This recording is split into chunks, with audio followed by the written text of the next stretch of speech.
money! Thank you guys for joining me today. I wanted to talk about Chisa for a second because I'll tell you what, dude. Like, this is something that has just blown my mind. That this is an unprecedented situation, I think, in Wuthering Waves.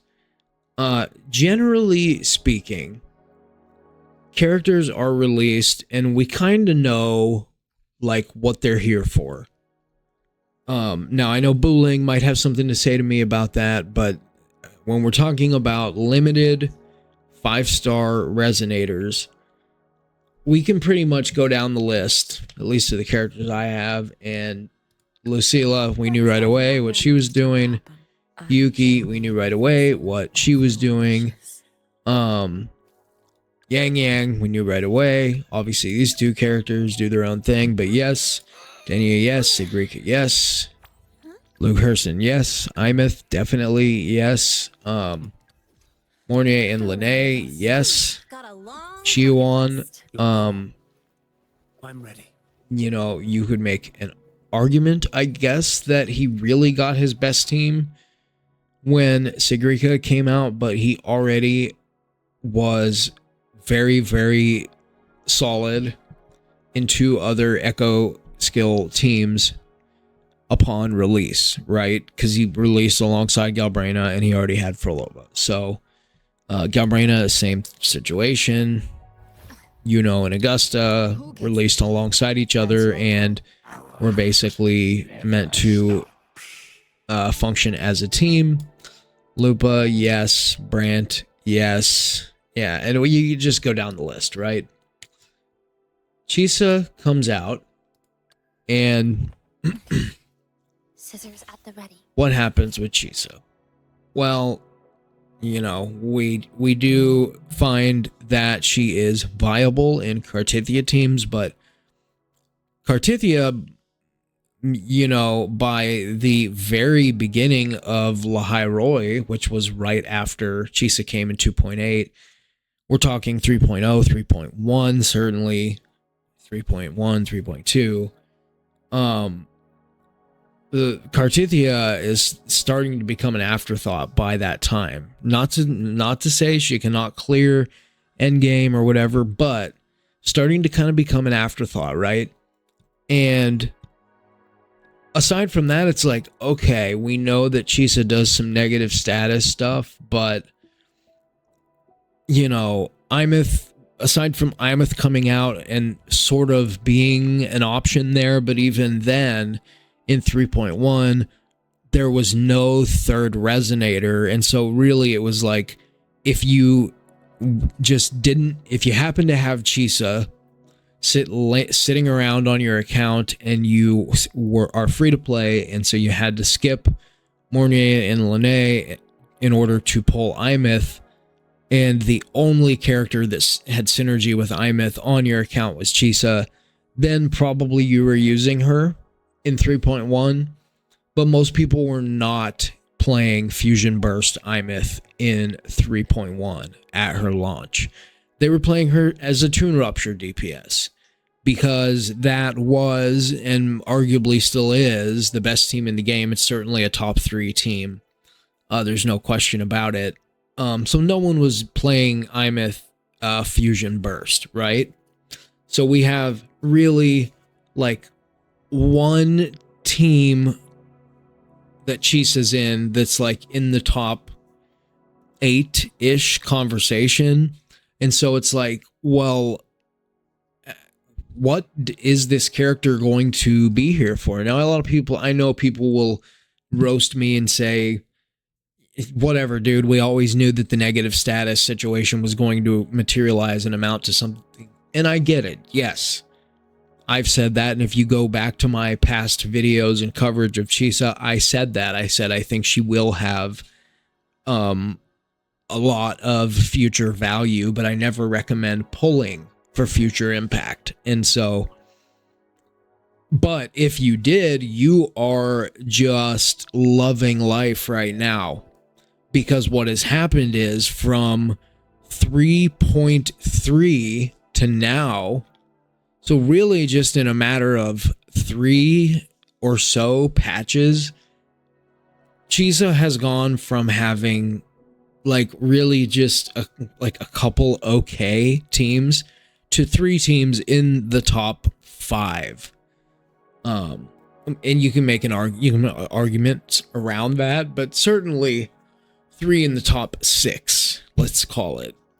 And so, and we can pull up the tier list. Unfortunately, Pridewin is the only site that has like a team tier list that's any good. It's not good, but that's like even organized at all. When I say good, I don't mean it's good.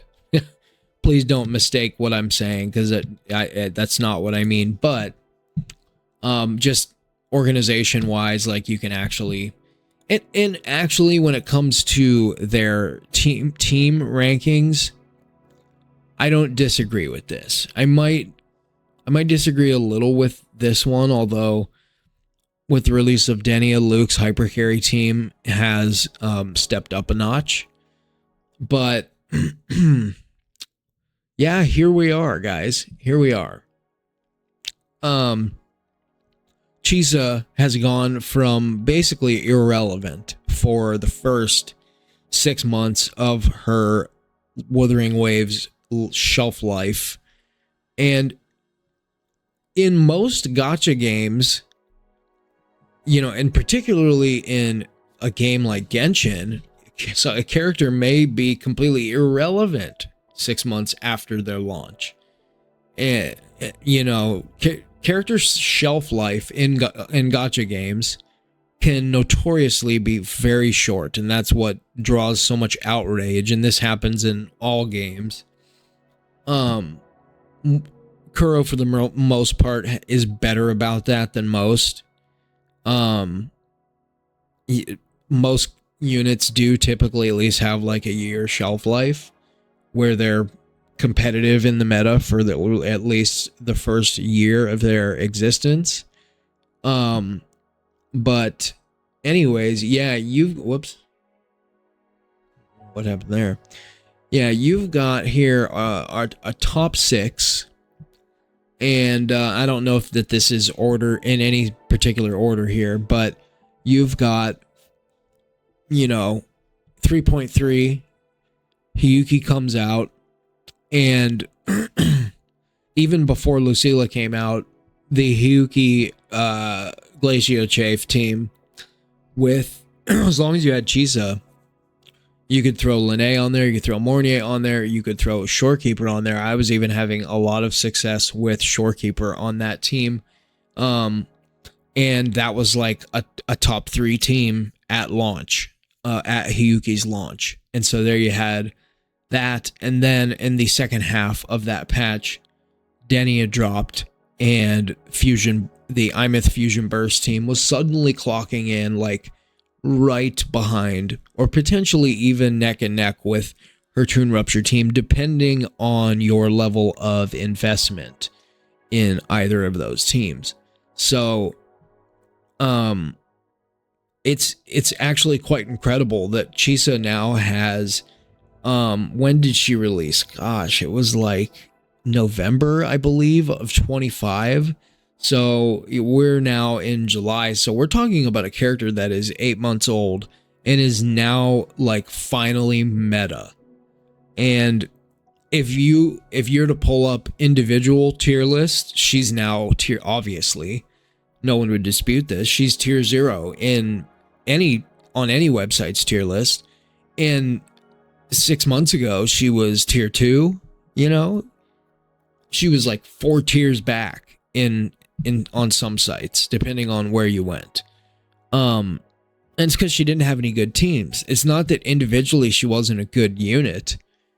She has, you know, pretty decent personal damage, and but she just didn't have any DPS units that could interact with her negative status situation. So quite a turn of events here. This is highly unusual. I kind of like it, not gonna lie.